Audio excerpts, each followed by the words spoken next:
So it's Lancaster Woodturners Weekly Coffee Hour number 250. My name's John Kelsey. I'll be your moderator today.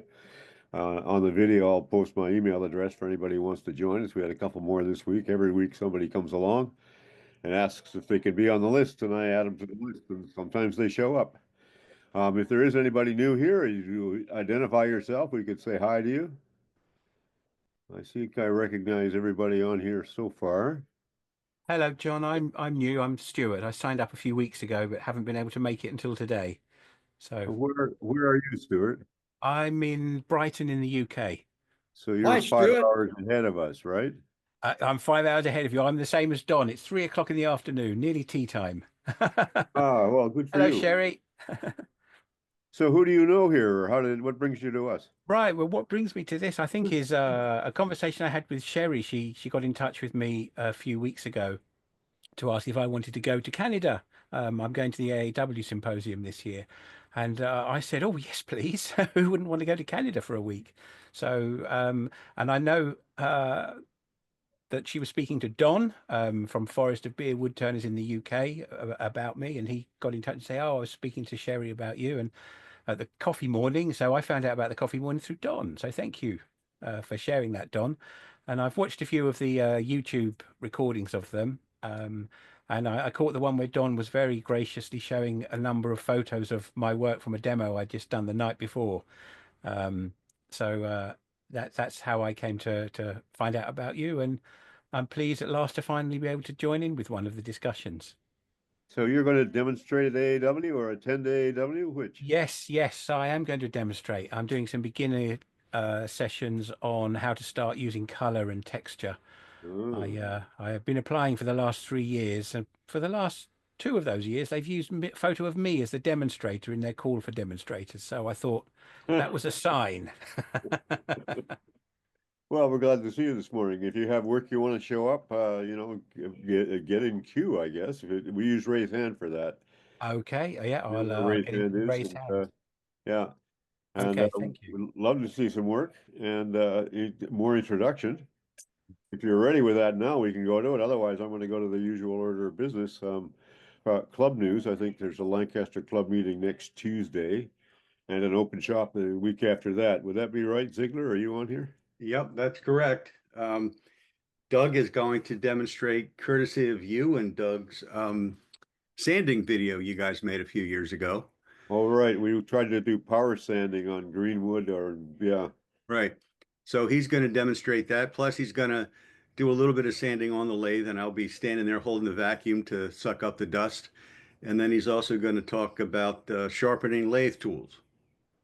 All right. That'll be an entertaining club meeting. It What's the should. order of business? What order are we doing it in now? We have some typically brief announcements. Welcome any new members. Thanks to people who've been working on I'll call it the headquarters. And then we jump into demonstrations. After that, we have show and tell. The show Uh, and tell is at the end now, right? Show and tell is, well, unless there's any other business. Yeah, show and tell is not quite the end. It's right after demonstration. And then if there's any other business people have, then we bring it up and discuss that.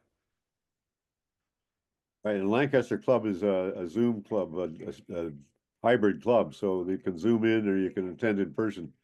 And a lot of us geezers don't want to drive at night anymore. It is 20 miles from Lancaster to where we meet. No, not 20 miles, 20 minutes. 20 minutes. Yeah.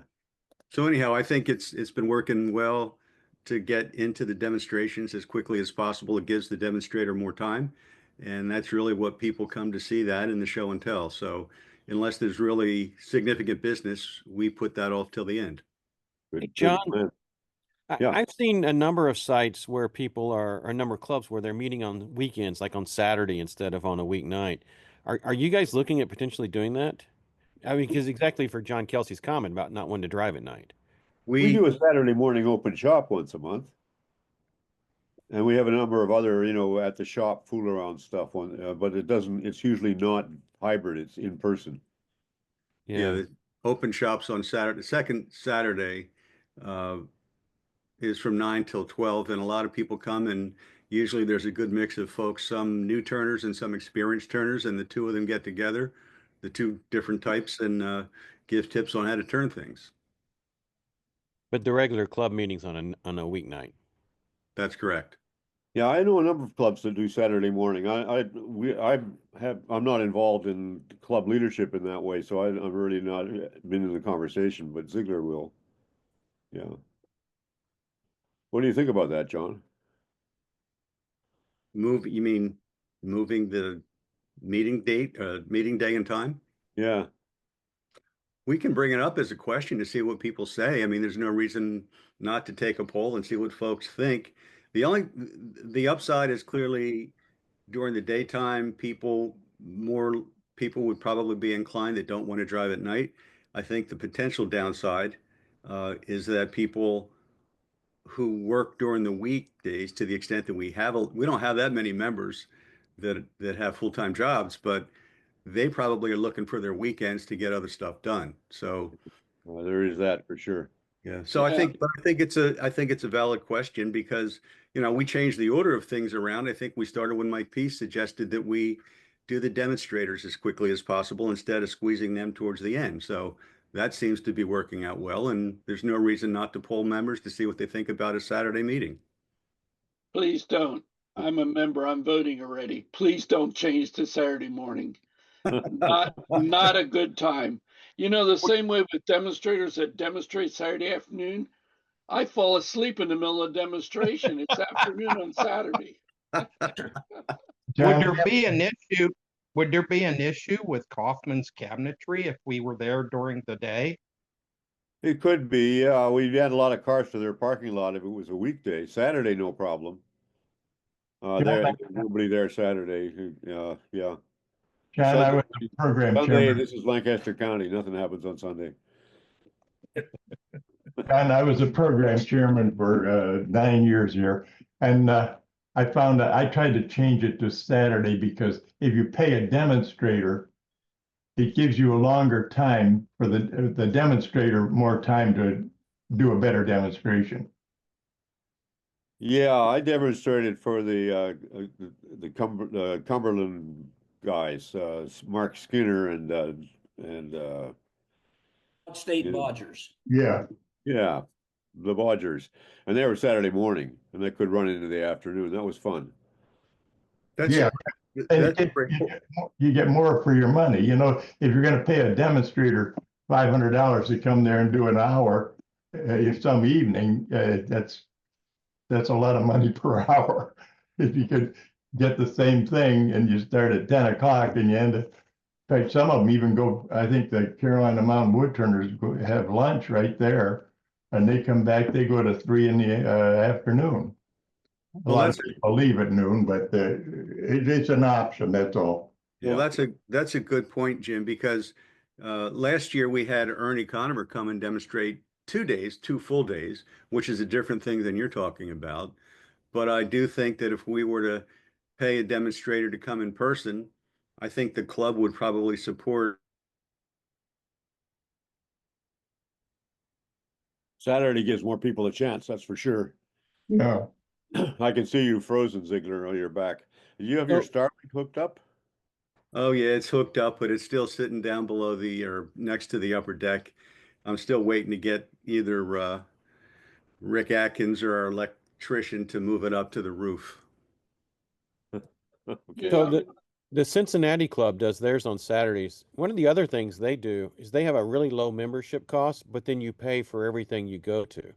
So you may pay $5 to go see a presenter or something like that. And the point then is that the people who get the value out of it are the ones who are paying for it. I could charge you $5 or $1 or whatever every time you show up in coffee hour. Would you like that? Yeah, I joined the club in Lancaster to help offset the cost. Coffee guess hour every is- day Saturday, that Saturday for me is not a meeting day. Special meetings, yeah, but not a regular club day. I would Yeah, guess same. that you'll discover that the folks that attend are not going to come anymore in person on a Saturday morning.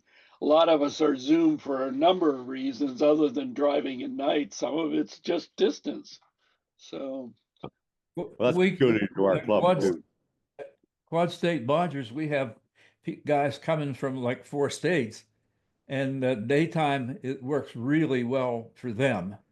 And we have a nice place that we meet in, and we have a very active group of people who come on Saturdays. Not always the same people, but Saturdays work for us, and we've only ever been Saturday. Well, I'm going to pull the plug on this one now. It can come.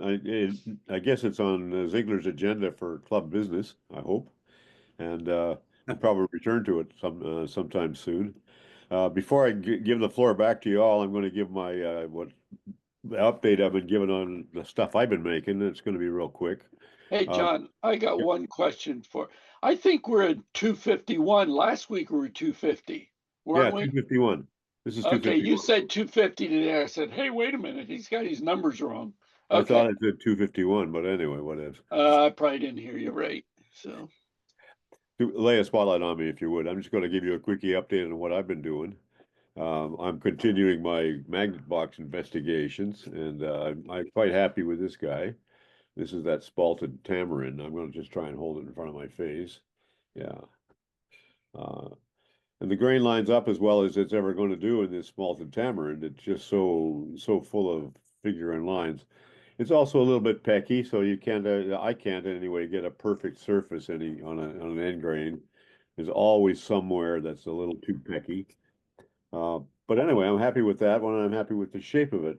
And one of the issues that's becoming apparent to me now as I'm actually learning how to make these things efficiently is the way I make the lid with the flanged ring and the two-part lid means I'm always fighting to keep the diameter here. If this gets too small, the box becomes useless. But if I make the lid so I've got more room to work in shaping it, then I'm crowding the opening for the box. So that's a current investigatory question. And then I made this pair, or this pair is in progress. This is the one I've just finished. What's that? And it's ash, and the grain is quite straight. So the grain has managed to stay lining up despite paring a ring out of the middle of it. And then this is the companion one, and it's also, it lines up quite well. I haven't, the lid is in progress. This is glued up and ready to now be turned. Now, as you might be able to see if they stop flickering, the boxes are the same shape, but they're mirrors. One's inverted, an inversion of the other. So as this lid is an innie, I'm going to make this one, the new one, this one, a chubby lid. It'll be an outie curve. And I managed in this case both to keep the alignment right and to keep my dimensions so much under control that the lids that everything's interchangeable and it still lines up. Because these both were out of the same straight piece of ash that I got someplace. So there you go. That's my current investigations.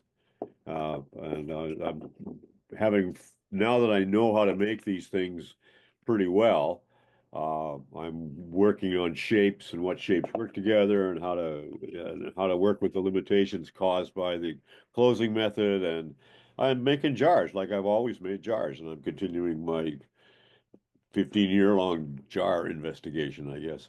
So there you are. Comments, anybody?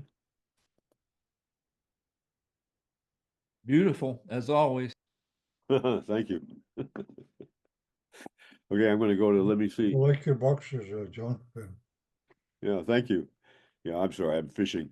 I'm going to go to Mike Golka because I haven't heard from Mike, and I'm going to go to Stuart after that, and then Bert and Toby. Okay, Mike Golka, good morning. Good morning. Well, I've a vase I've recently turned here. For you folks down south, you'd call this box elder. Here in Canada, Manitoba maple burl with resin. Couldn't believe how much flame was inside this small piece of wood. From the surface, didn't look that spectacular, but once I got into it, was thoroughly impressed with what I found inside. That's not going to stay red, though, is it? No, over time it'll fade. Unfortunately, nobody's told me how to stop that process other than bury it someplace in a very dark room. How did you come to how did you come to making it with green? Just wanted something that would contrast with the red. Call it a Christmas vase, maybe. I don't know. And then Lovely. there's another. I don't know. I'm not exactly sure what kind of wood this is. There's a piece I was given. They didn't know what it was. Not sure. It was pretty hard. I think maybe it was some kind of willow. I'm not exactly sure what it was, but some more resin on there.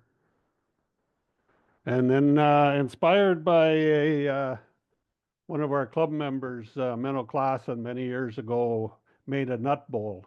It was a bowl in the shape of a nut that you would screw on a bolt. I took that idea a little bit further and decided to make myself a fish bowl. So I'm not sure how well this is going to show up, but I have a koi pond in the bottom of this this little bowl. How did you do that now? How was that done? Carved it in with my CNC. I turned the bowl first, making sure that I had enough room in the bottom. Carved it and then tinted the epoxy to make it appear as water. And carved the again, fish, is that what you did? Yep. Yep. Huh. Just, Very nice. yep. Very nice. And then again, some more of that maple burl. So So do yeah. you use the pressure pot? Is that the method? What's your here? A lot of times I do. Well, just about always I use the pressure pot. Sometimes I, depending on what it is, I put it in a vacuum chamber first to get as much air out, and then put it in the pressure pot.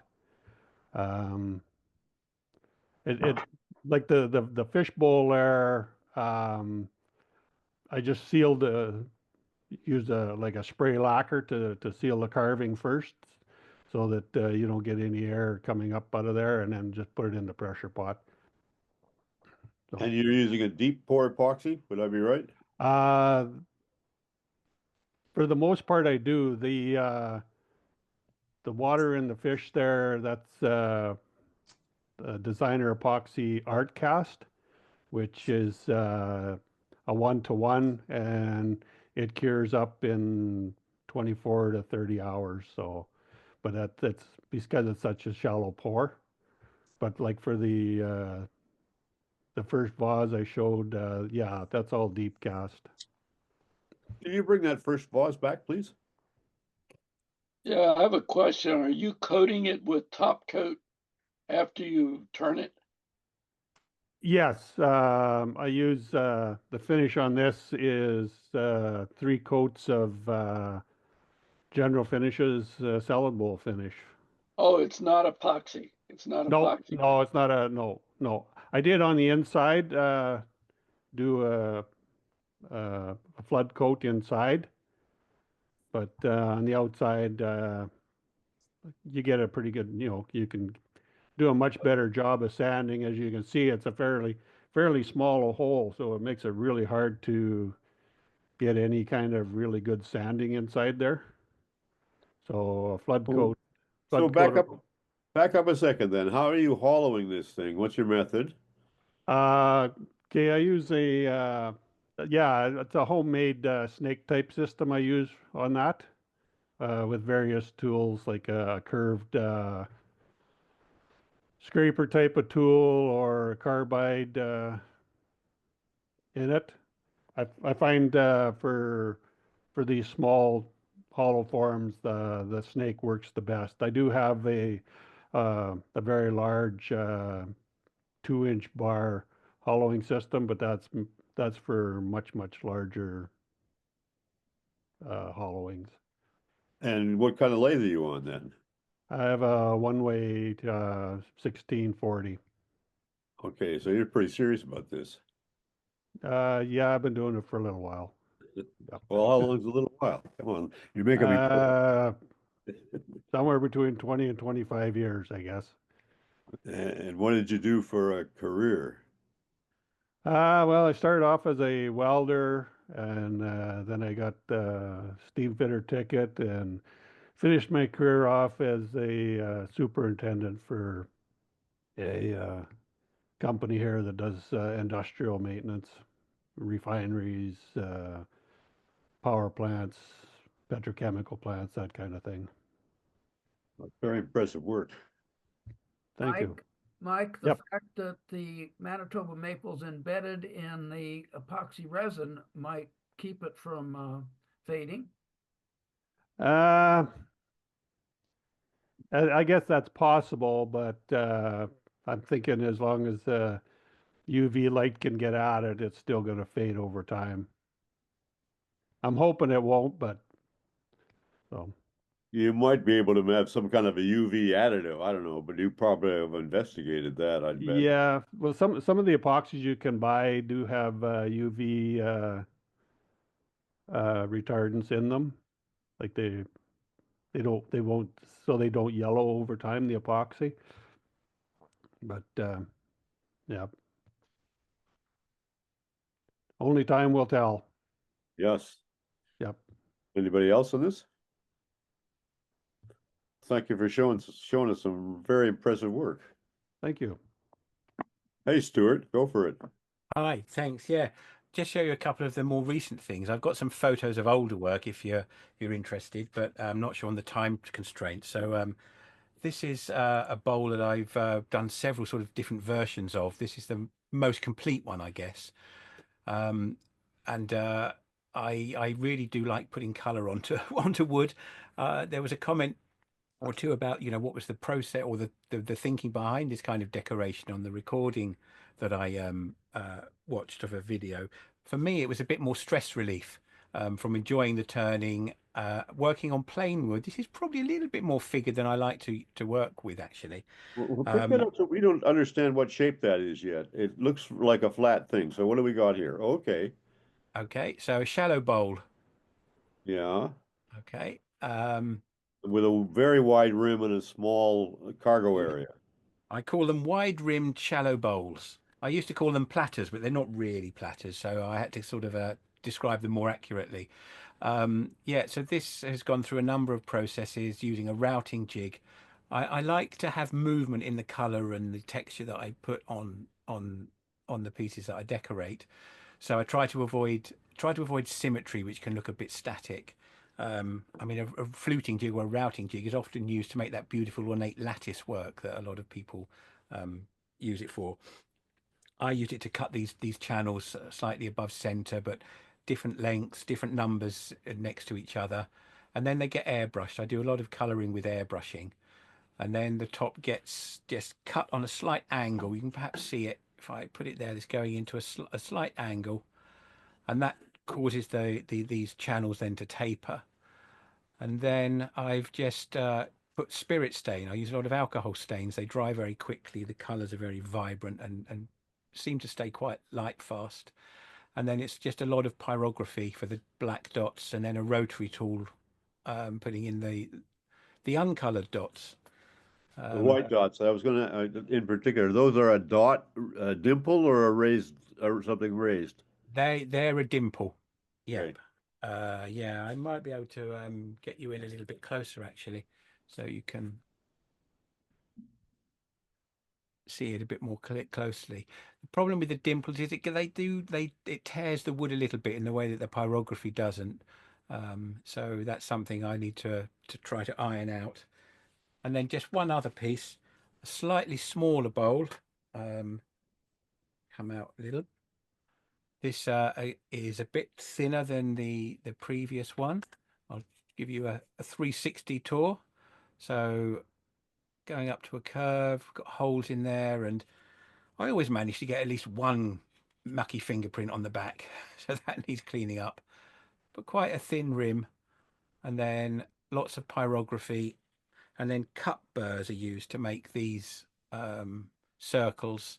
Some of them I've put a pyrography, used a ball tip in there, and then lots of background. I guess the background probably took something like, oh, probably 4 hours, which is a little bit obsessive perhaps, but it's very calming. Bring you in a little bit closer, you can see that texture. Are you doing that in a fume hood, or what are you doing about the smoke? I've got a couple of things to deal with that. I've got a little fan extractor. This was my first thing, a charcoal filter, but I've now using a larger airbrush spray booth with a more powerful fan in, and then that can pull the fumes through a couple of filters and through a pipe, and I have the door open and fans moving all the air down to that side of the workshop. So if you got the rudder jig you were talking about that makes the asymmetrical cuts? Yeah, it's just about accessible. So it's this. It's the Paul Howard fluting jig in England. Unfortunately, I don't think anyone ships them to the US anymore. It just holds a little palm-sized router. So the piece you're holding sits on the lathe ways like it was a tool post?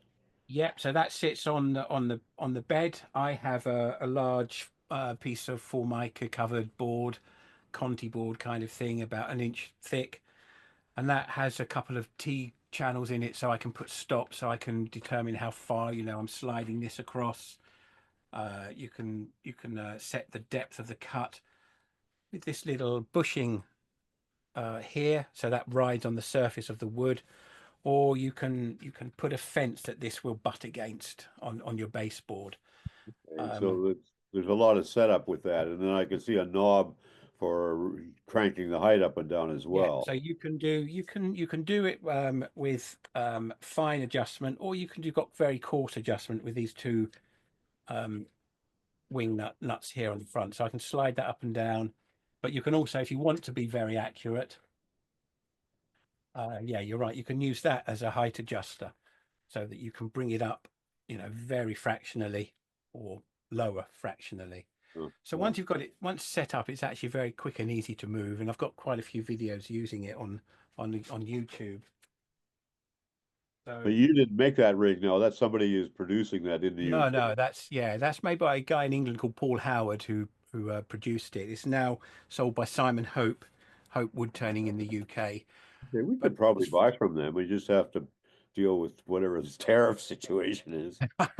I think he has stopped, and a lot of UK suppliers have seemed to have stopped shipping to the States. Not, I think, before tariffs came in. I think with problems with insurance and knowing the package is going to get there in one piece, which is a shame, because I know there are a few people who have got them in the States, but you can make one. It's well, that's what I'm saying to myself as I'm seeing that thing. I can make that. Yeah. Absolutely. You can make that out of wood. It may not have quite the same level of adjustment, but if you've got a modicum of engineering skill, I'm sure that wouldn't be a tricky thing to incorporate either. I don't see anything stopping it having a threaded rod like that. That's we've all got threaded rod and knobs. It's yeah. pretty easy. I'd actually make wooden threads myself, so there you go. Oh well, yeah, you could have a completely wooden one. That would be more appropriate, I'm sure. Yeah. Okay, any questions for Stuart? Yes, I'd like to welcome Stuart and tell him that he's been a visitor in my living room many, many times by way of YouTube. And if when he finishes the edges of a platter and then takes a gouge to it and runs straight across, should he hear a voice in the far distance going, "Ah, that's me." Okay. Joy, but it's always better. What he puts on next is always better, but you don't know that at the time. Oh well, thank you very much, Jerry. I'm pleased you've enjoyed watching the videos, but yeah, I don't have much room for sentimentality in those videos, really. So are you doing this for a living, or are you doing it as an advanced hobbyist? What are you doing? It's a sort of it was a hobby. I was a school teacher and an assistant head in a comprehensive school, a state school in Brighton for 30 years. And a financial advisor told me I could take early retirement at 55 and pay my mortgage off. And I thought, wow, okay, let's do it. So that was 2 years ago.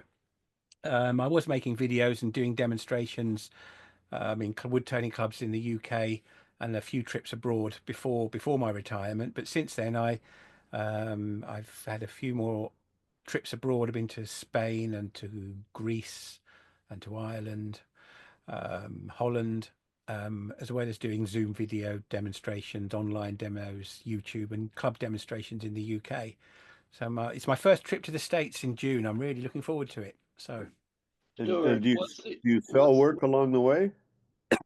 well, I mean, Jerry's alluded to the fact that often things disappear from the surface of the bits of wood that I make. I'm not geared up really for making for selling, but I'm going to try to make some pieces and, excuse me, bring them along for the gallery at the symposium. And if anyone has a mind to buy them, they will be for sale. But you're not doing like a gallery operation in the UK or anything like that. No, I found that was too much to keep on top of while I was still working full time, as well as making videos and doing demonstrations. I did do a couple of events before the COVID pandemic. We have an open house in Brighton a month of artists turning their houses into galleries, and I sold in a house for 2 of the years before COVID. It's something to get back into, but I'm in a very lucky position of having, having a teacher's pension that covers the expenses, so I don't have to go out there searching for work and slogging my guts out like I know a number of very, wood turners have to if they're trying to make a living from it. So I generally have rested on the fact people will ask me to go and do demos, and I do a few of those a year, and that keeps me in tools and wood. And I'm a new grandparent, so that takes a bit of time up as well. So it's just adjusting to life after retiring. There will come a time when I will have things finished and ready for sale, but at the moment, that's probably 6 to 12 months away. Takes a couple of years to get good at it. Yeah. Yep. Stuart, I'm seeing the size of your shop there. In the UK, it's very hard to get a large shop. How big is your shop? My shop is 16 feet by 8 feet. Jeez. There's another sort of view of it. Give us a little show around while we have you. Okay, yeah. So, the camera's put the spotlight back if we can do that too. I got it, Jim. What am I going on? So here I am. It's a rather messy. There's my lathe. So I've got a Vicmark lathe, which is a beautiful machine. This camera's going a little bit haywire. And then behind there, a new dust extractor that's caused a huge amount of disruption. Behind that, there's a bandsaw. And then there's the table saw in the background, emphasis on table. And there's the booth that I use. Where's the booth? I'm not seeing it quite. Yeah. So this is okay. the extractor. I have one very similar to that. Yeah. Yeah, I've actually got another one here which I take to demonstrations now that I've to cut bits off. But this fits onto a box behind the headstock of the lathe. On my lathe, I've got it on one of these brackets, so I can position it for the airbrush. It has space for a tube on the back, which isn't quite long enough, but I can run it to the doorway, and so it makes a big difference with the fumes. Okay, so turn around some more. Let's see the whole tiny little space. So coming around there, I've got a bench down here, but it's just full at the moment. I've had my pyrography machines out. I've been doing some pyrography, and then that spins round to sharpening station. Yeah. So I've got a CBN wheels, which I think give the nicest, sharpest edge of the machines that I've got, and a Sorby Pro Edge, which I've had for quite a long time. But that was a good machine when I was beginning, and I wasn't sure about angles and things. But I generally tend to use the CBN wheel now, and that's pretty much it. I mean, behind me, I think I can use the overhead camera. Where's the wood? Okay, that's yeah. Okay, you can see some of the wood. Some of the wood is down here on the other side of the lathe. Yeah. And that's it's a bit of a funny angle, I'm afraid, because of the way the camera's set up. but I've also got a lot of wood under here as well. Okay. Yeah. Stuart, So what's the elevator speech about why you got into embellishment? why I got into it? Yeah. Actually, I can show you a picture. This is my inspiration, a guy called Mick Hambry, and I saw him demonstrate making this platter in 2014. And I think those of you who've perhaps known my work will see a lot of his influence there in some of the earlier things that I did. For me, the decoration was something that transformed a piece of beech. I mean, in England, when I started working, all the school furniture was made out of beech, and it looked rather utilitarian and a bit institutional. So my mission is to take pieces of beech and turn it into something that doesn't look like beech. So this is an ongoing project at the moment. I found that I was only turning for, half a day at the weekend or every other weekend, and just making something wooden wasn't quite enough to satisfy me. I waited till I felt more confident with the tools. It was about 3 years from that demo that I just showed you the picture of before I started texturing and colouring. And the first go I had at it was I got hold of a little mini angle grinder, a Proxon grinder, which was a wonderful tool to use. It's a brilliant tool for working, on lathe-sized projects. And when I put the texture on, I must have remembered the demo of Mick Hambry's. I thought, oh, I've got those colours somewhere that I'd bought 4 years beforehand. And it just sort of lifted my spirits a little bit more. It was just a little bit more of interest to discover, oh, I've got some ideas I want to try out. So those are not dishes for guacamole, though. You're not going to want to have. No. You're not going to want your guacamole in those. Absolutely. They are decorative pieces. Sometimes when in the sales that I have had, people have bought the stand. I have them standing upright, and they bought the stand so they can have them as a display piece. Yeah, they're definitely not utilitarian. I've got little peanut bowls, plain bowls. I don't color everything. I generally stick to coloring beech and sycamore, maybe maple, although that's not so readily available in the UK. But the plainer, the tighter the grain, the better for me. Things like oak or ash or walnut, elm, yew, burrs. No, they're beautiful woods. They stay wood. I'm not a complete heathen. We can hardly get beech. I wish we could get some good beech because it's got that lovely Rayfleck if you get it right. Yeah, some of it. I actually have a piece of beech in a bag that I took to a demo and turned it, meaning to color it, but it had so much beautiful color and grain that I thought, I can't color this. That would be Yeah, criminal. exactly. So now it stays in a sack and gets taken to demos and doesn't get used for anything. So that might be even worse. No, that's a very useful thing to do. Good. Any more questions for Stuart? Joe, it was nice to see that you mentioned Mick Hambry because that's where I got my inspirations from. Oh, right. Yeah. He's Almost the same bowl that you showed in that photo. My coloring guru. Yeah. Yeah, he stayed with me. Oh, right. Lovely. Yeah. Because at that time he actually took over from Jimmy Clues when Jimmy was doing tours to America. Mick Hambry took over his demonstrations over here. So, I see. and welcome to the club. Oh, thank you, Don. Yeah. Thank you very much, Stuart. Thank you, John. I'm going to move along to Duxbury. Oh my. I turned an offset bowl. I've been turning, as you know, these are parallel offset. And I decided to do an angular offset, which we're on boxes today, John. This is Good on you. That's spalted what? sycamore. Okay. Nice. Nicely done.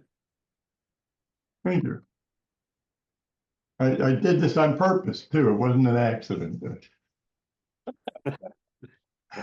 Anyway. So that's another application of the Dutch chuck, I'm betting. No, the Dutch chuck is parallel. This is angular. You can't do this. I could do this with an angular Dutch chuck, but I don't get into that. Anyway, this is done between centers. There's a center, this center, and then on this side, there's this center, and then this center. So this is pitched up like this. Okay, yeah. You start out with this center and turn the cavity and the lid and make everything parallel, just like a regular box. But then you kick it off center, probably about 5/8 of an inch, and you turn the back end of this. Right, right. But how do you center it when you have it hollowed out, Jim? For the last turning, the angular turning. You're asking the hard stuff now. Well, you did it. Before I turn the lid, there's a big block out here. Ah, okay. So I have a center here, and I can move this center. The center was over here. It's like this kind of situation, isn't it? Where there's a block of lid to work with at this stage of the project. So I later I turn the bottom off and I turn the top off of here. But my center here would be from here to here, and the center of the box is from here to here. Right. So you hadn't turned the top yet. You hadn't turned the top. No, you leave the top. Leave the top, so you got some wood to move around.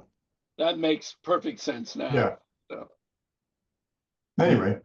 Hey, Jim, how did you hold it to hollow that out? I don't follow that. I mean, you working between centers, but you have to hold it somehow.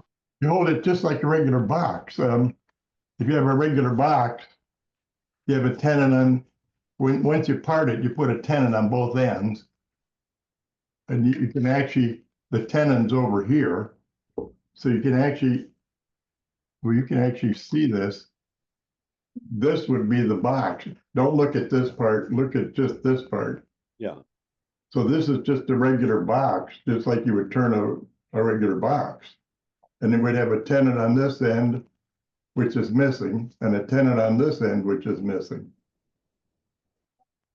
Right? Okay, so yeah, I understand it, you know. And then when you hollow so that tenon that's there, you had another tenon that lined up for the hollow. Once you hollow it out, you go off center on the tenons, turn this part, and then take the tenon off here, and then put this back on the chuck and turn this would have a tenon over here somewhere. Well, you've already turned the inside of it as long as it's been turned. And then you center up on here with a chuck and turn the top of this off. Right. Yeah, the cap is easy. It's the hollowing part and the tenon that you have on now. You had another tenon and you turn that off, and then you. That is not a tenon that he has on now. That's a cut foot on the bowl. That's a decorative foot. That's not a tenon at all. Yeah, the tenon would be over. The tenon would be off the side here. Yeah, there used to was a tenon somewhere there. Right. Jim, you'd have to leave a really thick wall in that original box so that you have room to cut your off center. Well, you have to pay attention when you start cutting this, but because you have a cavity in here. Yeah. You usually don't want to see the cavity from the outside. Oh, it has happened, but to other people, not me. Very impressive, Jim. Anyway. All right. Any more questions for Jim? Pieces? How many pieces did you turn till you had a good one, Jim? Oh, no, I've done it. This is going to be a magazine article, I think. But no, I've turned a bunch of these. I've done workshops with these and that sort of thing too. Good. But there's two kinds of offsets. There's parallel offsets, which makes a crankshaft, and then there's angular, which you you just switch it in your headstock and tailstock, spindle style, set it off center and turn angular. Yep. You get all kinds of things. What do you have, Bert? Okay, I'm just going to do a quick share here. Where we are. There we go. Can everybody see a pile of pieces of wood on a bench? No, we just see you. We see you with the owls. Okay, how about There we're that? coming up now. Okay, so there's a pile Yep. of wood on the bench. Well, Yep. it's started off as inspiration from Don and his owls a couple months back, and then at our last meeting, somebody wanted a sphere jig and they were interested in making spheres, and I got back home and thought, it's been a while since I made some spheres, so I made these some flooring. I glued it up, stuck it on the lathe, turned it to round cylinders, and whatever the diameter was is the size of the ball.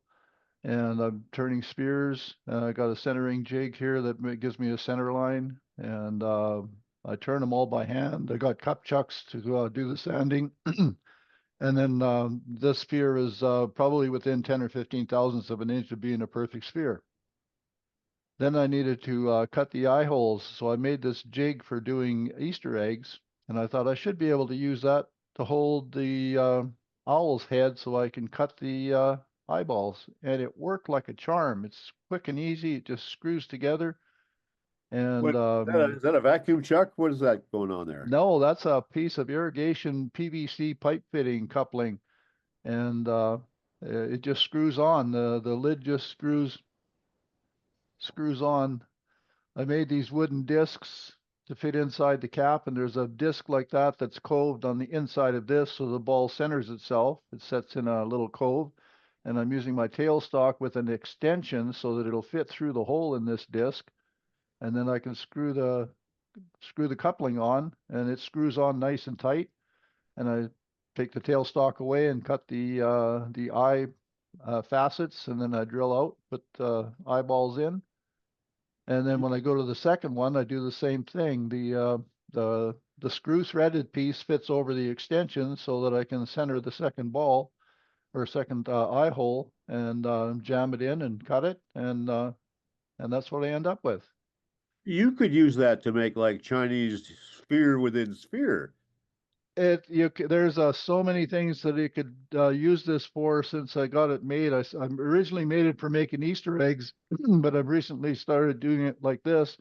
And my next step is to set it up so that my ball will stick out a little bit more. And then I'm going to do Don's fluted eyeballs on a series of owls here in the future.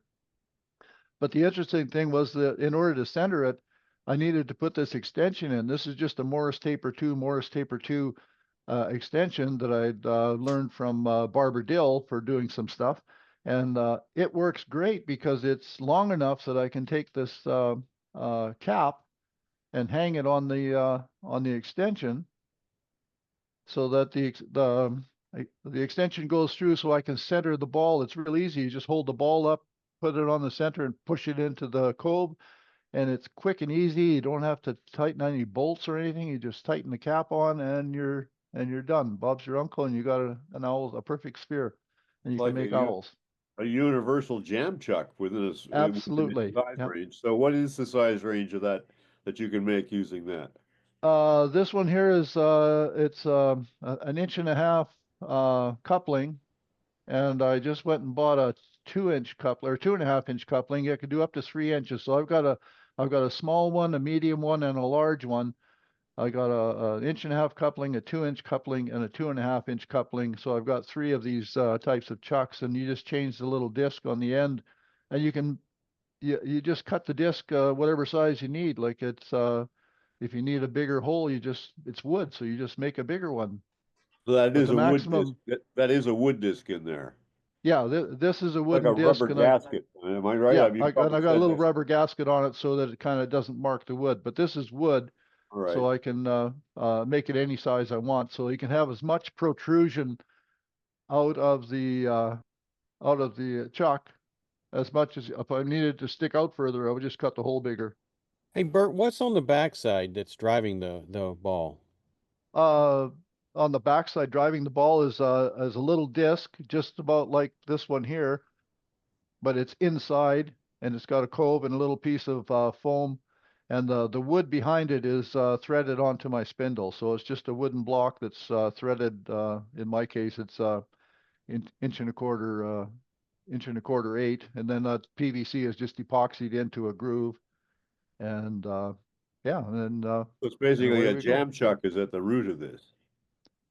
It's like a jam chuck, but you don't have to worry about being so exact because there's a cove on the inside and a cove on the inside of this disc, and it self-centers on the roundness of the ball. Right. And when you screw this thing together, it holds it tight enough. I have learned that you got to tighten it pretty good, or I got a rubber disc in there now. I put a piece of rubber gasket material on the inside so that the ball doesn't slip once you screw it up by hand. You don't need to wrench it. You just screw it in by hand, and the foam on the backside and the rubber on the front side holds that ball secure enough. Light cuts, and it just works. And it's fun, quick, and easy. I can do a whole bunch of balls in real short order. Well, very, very nice. Very nice. I like that better than what Springett talked about, where he had you had to make this chuck and it had to be exactly the size. This is a much nicer design. I tried making Springett's one as well, and that's where the inspiration came for coming up with something that was different. And I forget where I seen this. I didn't come up with this idea. I seen it somewhere, and then I remembered it, and then so I bought some fittings. So I bought the small fittings, and then I went to a bigger one because I needed bigger eggs. And I just recently got a 2.5-inch one, which will let me do a 3-inch ball. So that's my next step, is to use the big one with the 3-inch ball. And it's just fun. It's just another jig. That's all I got. All right. Have you done the nested spheres yet, Bert? I'm sorry? Have you made the nested spheres yet? Nested spheres? No, I have not tried, but I was going to make a tool. I think Springett's, I've got Springett's book, and I was going to make a set of those tools for cutting. I was going to try that. I haven't got there yet. That's a neat rabbit hole, but I haven't got there yet. So when you do that, reach out to me. There's some designs on Springett's tools that were not the best. And I got a set from Jean-Claude Charpignan in France, and he showed me what he had done. So if you just send me an email, and I can give you some design ideas on how to make the tools if you're going to make them yourself. Okay, I'm trying to see who Rich Coleman. I'll put my email in the chat. Oh, okay, great. Yeah, you bet. Okay, that's great. That'd be fantastic. I love making stuff, and I like, if I have to make a tool to do it, I love doing that too. I get so much inspiration from Duxbury. I was mentioning earlier that I think both of our brains are in the same rabbit holes, and every once in a while we bump into each other. Thursday. Oh, you're in trouble. Hey, Bert, why did you use our irrigation fixtures? Can't you get PVC that's threaded? Oh yeah, you can, but this stuff just works. I mean, everything's already built. All you do is cut a groove, screw it in, and it's done. And it's got big coarse threads, and it just worked, and it's cheap. And if you buy one fitting, you make 2 jigs because you got a coupling on each end. So we should be able to find that around Lancaster County, no problem. Oh yeah, absolutely. I found mine at a home hardware store here, and it was like $10. So for $10, they get 2, and the 2.5-inch one was $18, and they get 2. So for every coupling's got a thread on each end, so it's great. It's simple and easy and functional. That's what I can use it for so many things now. Okay, that's a great device. Appreciate that, Bert. And I'm going to give the last few minutes here to Toby. Okay, I'm going to share screen. Over it. And see if we got it here. Seeing that? Not here. There it is. Follow up on my. Okay. This is a follow up on my maple burl that I was dissecting about a month ago or so. And here's what it ended up looking like. Great demo that was. Great, real insight into how you work. Thanks. And these are the dyed pieces. Now I have a series of individual shots. This is the first piece that came from it. There's probably a delay here, so I'm gonna go a little bit slower. Yeah, no, we see the first piece, and I love the shimmer and the gray. And the grain. Now you don't dye that black first. You just go straight to the blue. Am I right? This series, I just put one color on. That's it. So just blue, probably two lighter coats of blue. And the inside of it. This piece is 7 inches tall, 4 inches wide. And here's the second piece that came out. This one I dyed green because just to be different.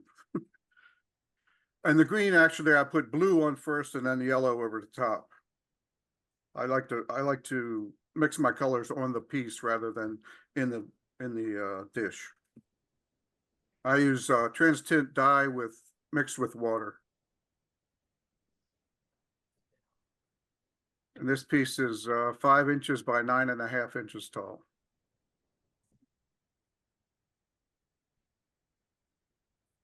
Now that water's going to raise the grain, so you sand it after it dries. I'm right. Yeah, I do all the dyeing, and then before I put the finish on, I just go over it with a scrunchie pad, whatever it's called, 3M pad, Scotch-Brite. That's what it is. And then 3 or 4 coats of the Krylon triple thick acrylic spray out of a rattle can.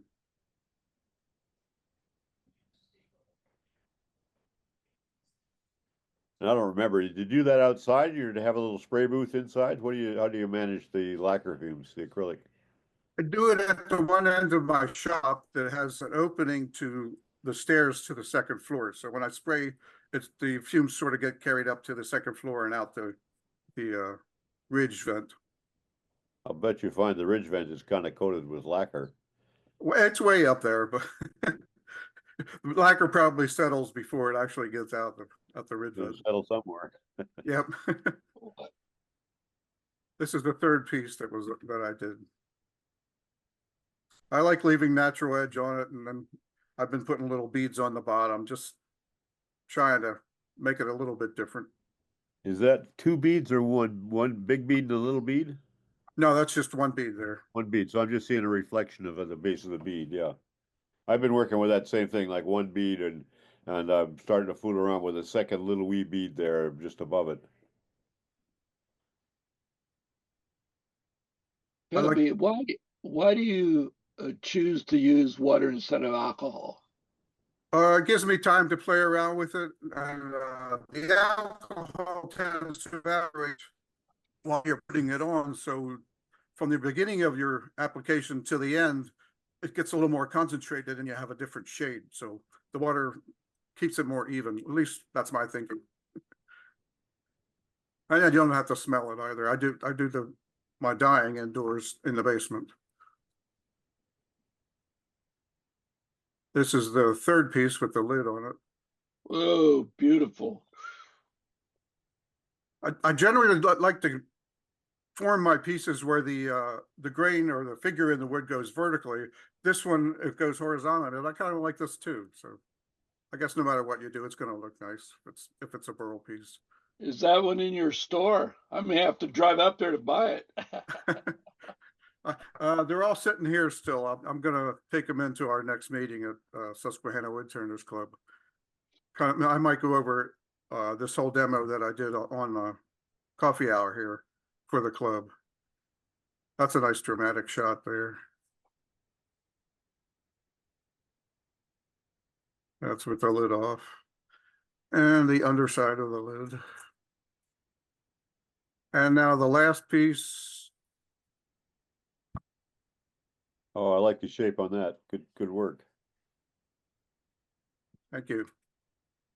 That's the knob on the top sort of mimics the shape of the piece itself, and I learned that somewhere online, people doing that. I thought that looks nice. And we've talked about that right here.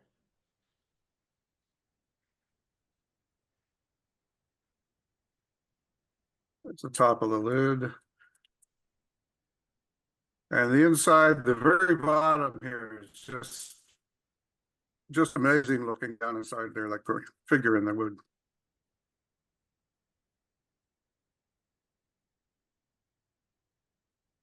And that's the end of it. Great show, Toby. Toby, When you on the natural edge pieces, how do you stop the die from getting on the top edge? I get that question all the time. And I just start on the side of the piece and go up with the edge of the brush. I put my die on with a brush. So I just swipe from the bottom up towards the rim of the piece and use the side of the brush, and it just goes across the side. You never get any dye onto the surface of the natural edge. Good, thanks. All right. Hey, thank you all, y'all. Lovely hour as always. See y'all next week. Bye-bye. See you next week. Cheers. Bye. Wood shop. Thank God for wood.